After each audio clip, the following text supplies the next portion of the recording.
A man driving a truck down a mountain road. Nothing unusual about this, except that the last two trucks which tried to make this trip never reached their destination.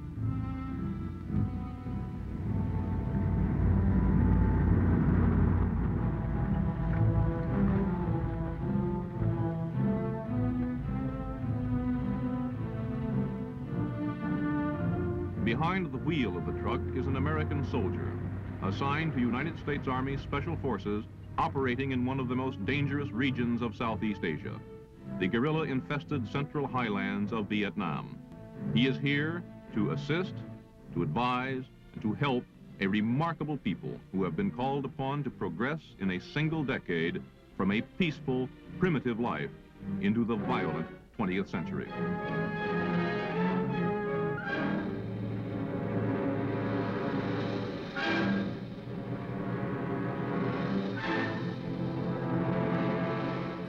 As Commander-in-Chief, the late President Kennedy left to us this directive. We need a greater ability to deal with guerrilla forces, insurrections, and subversion. We must be ready to deal with any size of force, including small, externally supported bands of men, and we must help train local forces to be equally effective. This is the story of what one group of Americans are doing today to carry forward that far-sighted policy.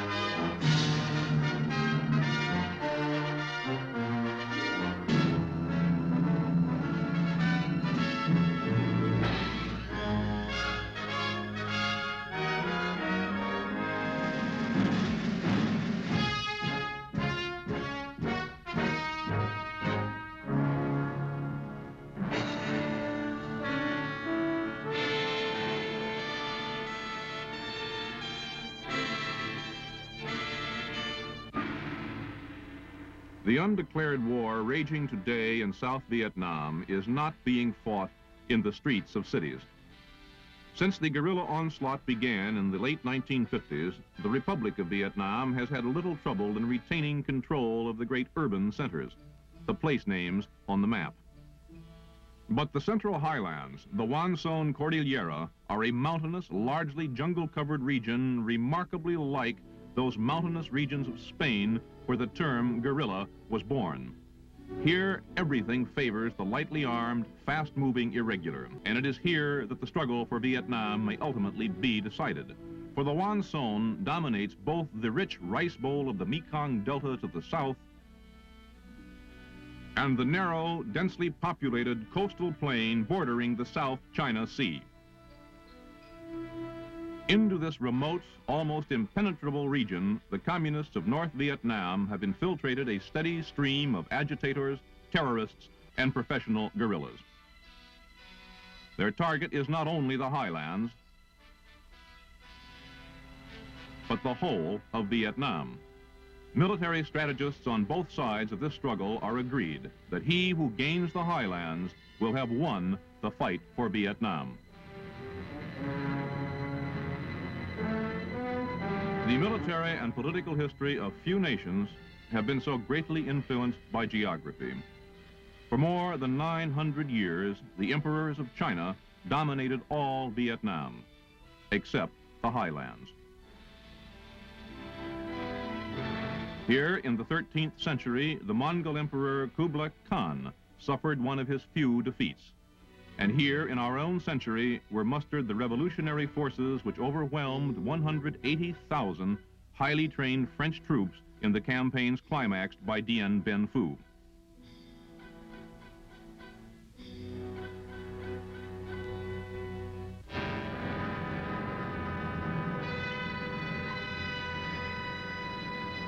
Villages of the highlands are inhabited by many races, each with a tradition and a way of life distinctly its own.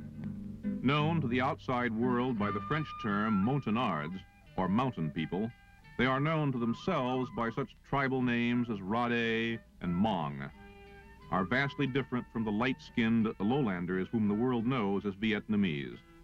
Believed to be the original inhabitants of the region before the arrival of the Vietnamese more than 2,000 years ago, most of the Montagnards continue to live a Stone Age existence in the midst of the 20th century. Confined for centuries to the isolated areas of the plateaus, the Montagnards have little contact with the city dwellers of the lowlands, take little interest in the complexities of modern life. For most of them, Vietnamese is a foreign language.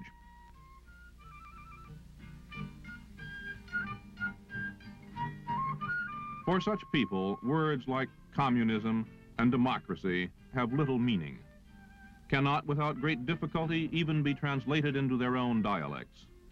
Here in the mountains, both Saigon and the communist capital of Hanoi seem equally remote and unimportant. Through these mountain villages for more than a decade have passed increasing numbers of communist guerrillas, befriending the villagers, rewarding those who cooperate, terrorizing those who resist. The guerrillas have converted much of the highlands into a secure staging area for their assaults on the roads and population centers of the lowlands below. Americans encountering these people and this situation often feel transported 200 years back into time, to our own French and Indian wars, when British and French vied for support of Indian tribes on the frontier. And like the primitive tribesmen of those earlier wars, the Montagnard on his own ground is a formidable ally. Tough, muscular, a skilled hunter and woodsman, a man of great personal courage, the Montagnard holds the key to a strategically vital area of Southeast Asia. If he can be won to the government's cause and given the training and equipment to resist communist terrorism, the guerrillas' jungle sanctuary in the Vietnamese highlands will disappear. With this in mind, United States military advisors and the government of Vietnam early in the 1960s began a program to win the active allegiance of the Montagnards. Their primary objective was to seal off the hidden supply routes through the mountains from the communist north. Chosen to execute the plan were the anti-guerrilla experts of the U.S. Army Special Forces, accompanied by Vietnamese Special Forces, whom they themselves have trained, and through whom the bulk of their work in the village will be performed. Equipped with all the skills of the highly trained airborne infantryman, the Special Forces soldier brings with him a number of unique abilities designed to meet just such situations. Selected for linguistic aptitude and a talent for tact and diplomacy, Special Forces personnel are adept at winning friends, from the village chief down to the lowliest peasant.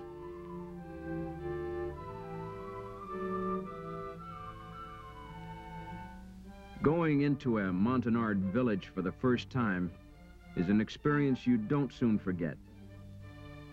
In the first place, the only people you're likely to find are the ones who were too old or too young or too sick to run away when they saw you coming.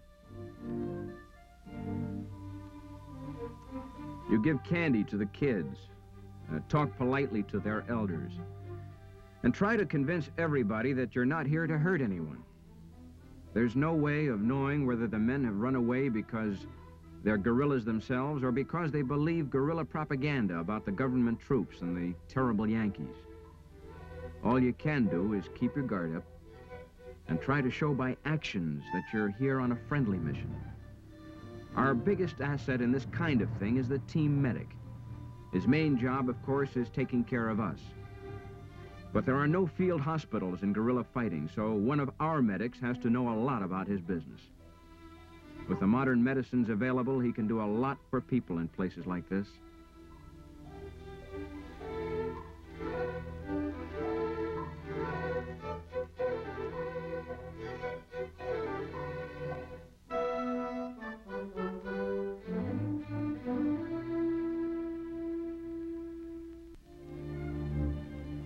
The odd thing is, when you first ask whether anybody's sick in the village, The first answer is usually no.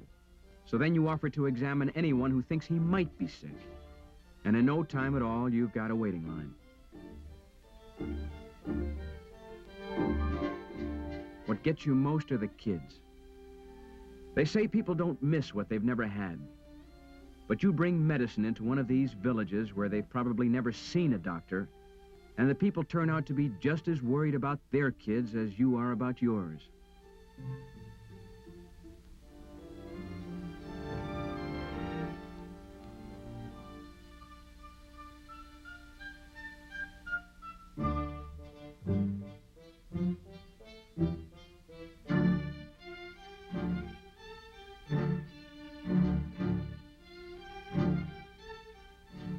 Pull an aching tooth or save a man's eyesight, and you've made a friend for life.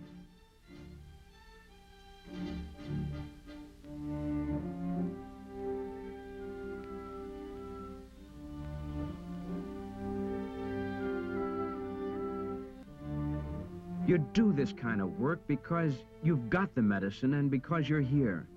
And God knows it needs to be done. In some of these villages, half the people have TB. Most of the kids have impetigo.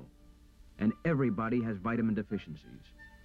Any decent human being coming into a setup like this would do what he could without asking for a reason.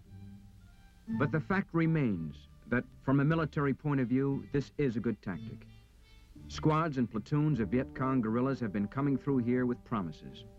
Now, thanks to our medic, we've come along with something a lot better, something we can give them now.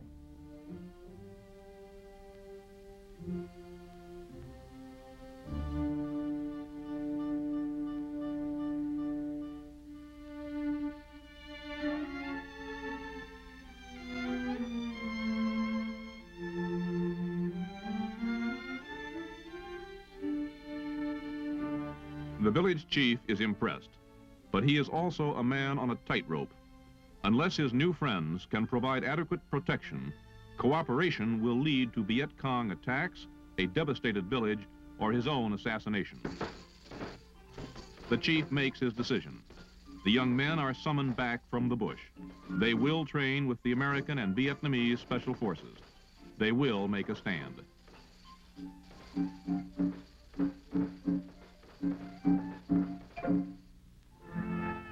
And so Montagnards of fighting age assemble. The first step is taken toward recovery of a communist-dominated area within the borders of South Vietnam. All this is taking place in what is, to all intents and purposes, enemy territory. Much will have to be accomplished before anyone here sleeps without a gun close to his pillow.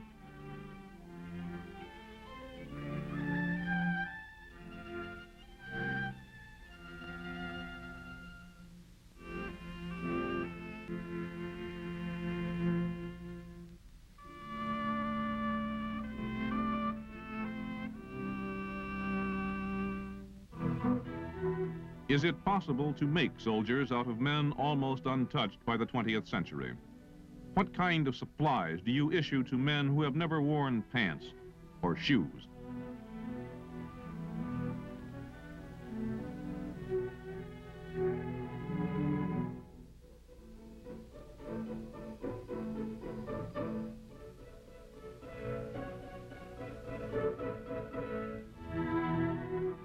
Mountain men are fighters, everywhere. The Ozarks, the Scottish Highlands, or the Highlands of Vietnam. Get yourself a mountaineer and you've got potential fighting material. These people may be primitive, but they know what a weapon is and what it's for, even when they still haven't learned how to use it. These people are hunters. They're a peaceful people, basically friendly. Without this guerrilla business that's been going on here for the last 10 or 20 years, you'd be as safe walking through the highlands as down a street back home. But being hunters, these men grow up fitting arrows into a crossbow. And from a crossbow to an M1 carbine is not as big a jump as you might think.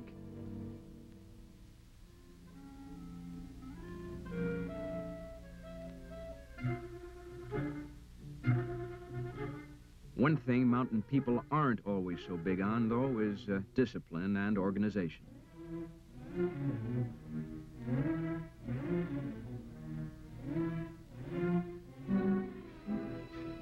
We had to teach our Montagnards to coordinate with such modern inventions as an aerial resupply drop.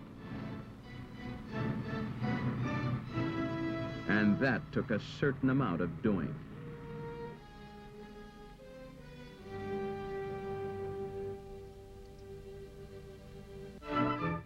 One of the Montagnard's great assets as a fighting man is the energy, the mileage he can get out of a single bowl of rice. Incidentally, this training program was by no means a one-way street. Our own food supplies were supposed to be obtained, as it said in the orders, through normal civilian channels.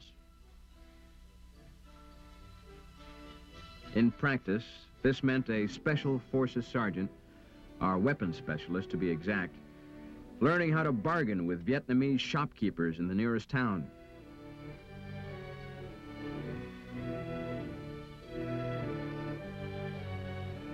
A part of the ritual involves sharing tea with the proprietor and his family while everyone argues politely about prices. Our weapons specialist became an overnight authority on chickens, cabbages, and bacon on the hoof. Not to mention the purchase of 2,800 pounds of rice and miscellaneous other commodities.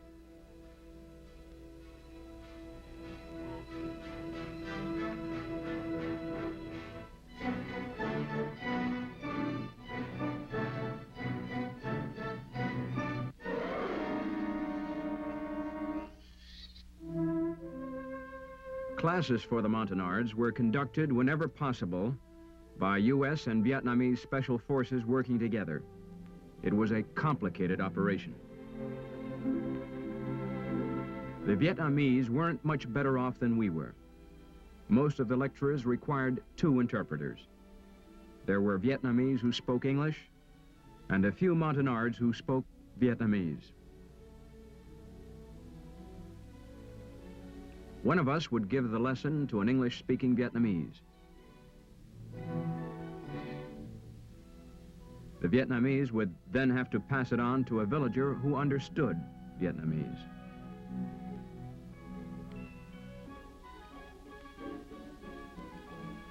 The native interpreter would then pass it along to the trainees.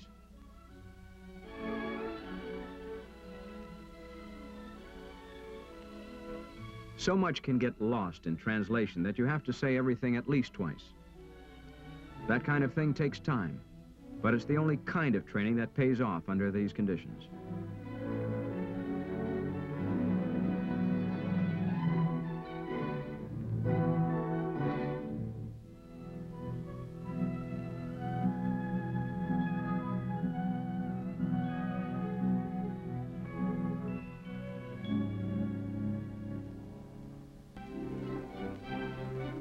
The students themselves were amazing.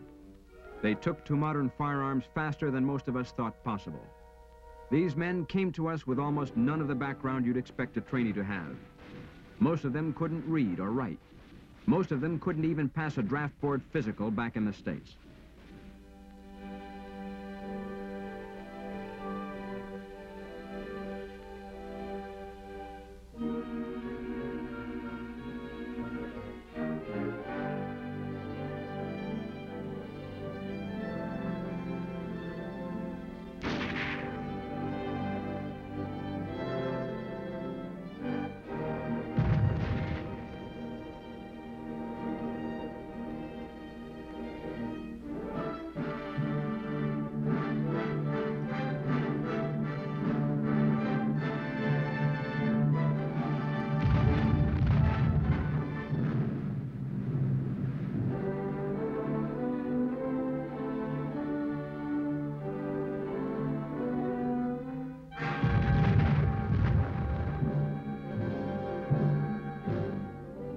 But they're smart, they've got guts, and they're anxious to learn.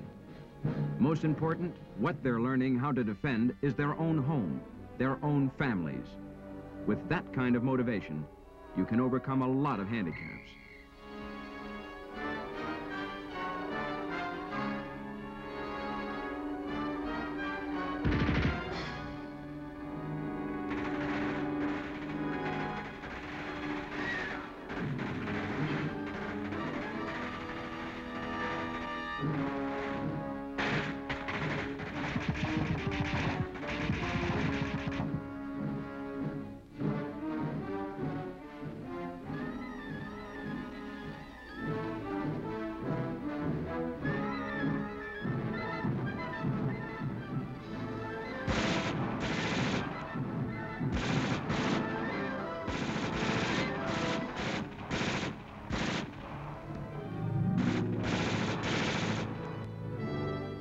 We had to hit the high points of 6 months' worth of training in only a few weeks.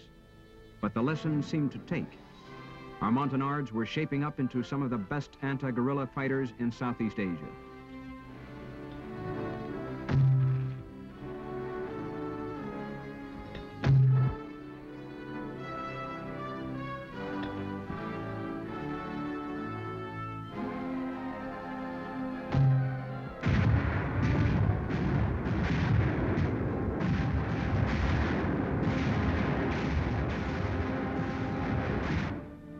In a very few weeks, they progressed from simple hand weapons to the tricky business of demolition.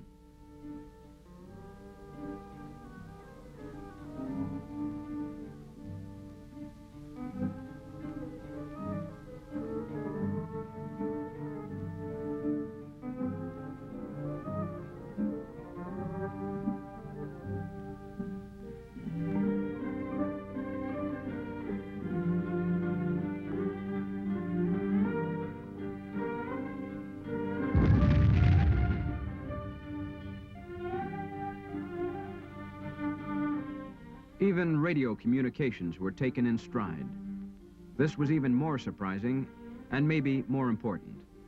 It meant that before we left, radios could be issued tying our friendly villages together in a sort of mutual protection association.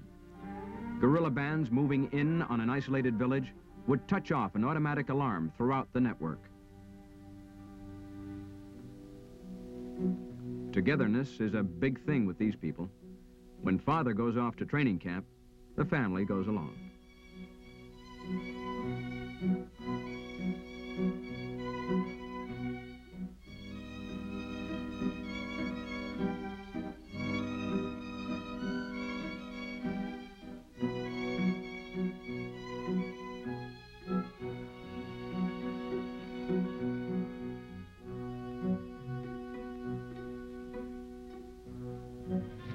But they still take to soldiering as fast as any group you're ever likely to see. Within a few weeks after seeing their first rifle, these characters were going through an infiltration course as rugged as anything they've got at Fort Bragg.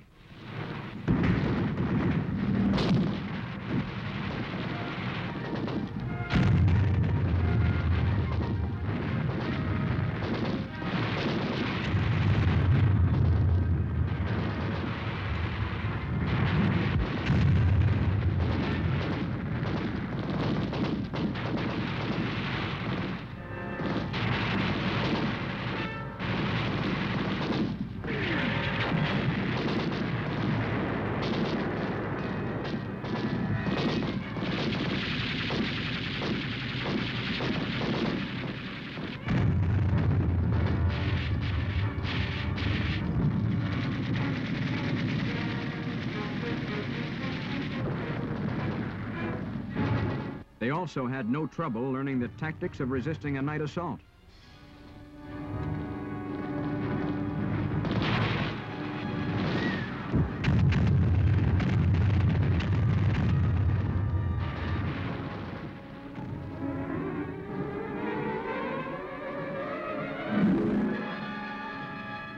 This burning arrow technique is designed to point out guerrilla positions to aircraft answering a radio call for help.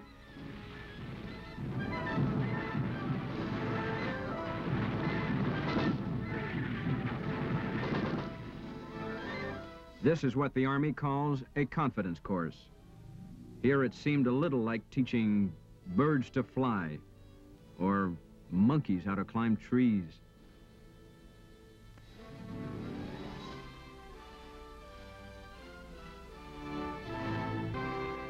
Convincing them of the importance of night patrols in the jungle was a little more difficult. Their inclination was to stay home and man the barricades. We had to persuade them that unless you attack and ambush the guerrilla on his own ground, he'll turn your village into a shooting gallery.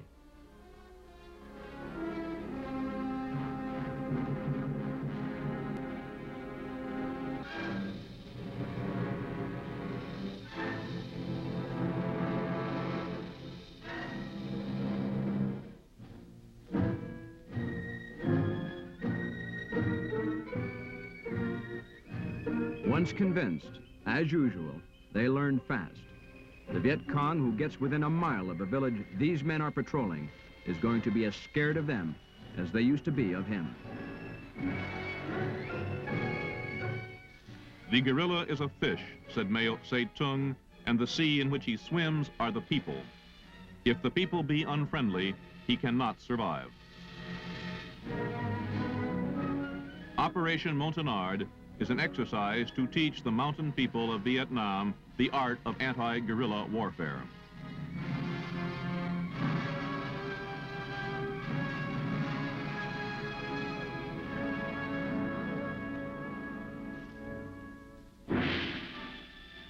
It also involves giving them a better understanding of the issues, of what the war of subversion raging in their country is really all about.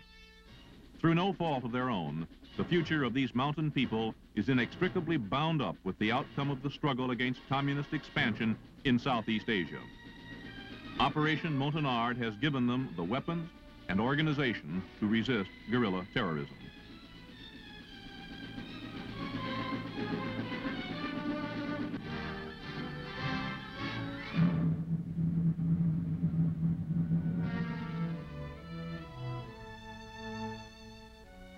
Contacts with U.S. and Vietnamese anti-guerrilla experts during the many weeks of training have also made fast friends where there was before only fear or indifference.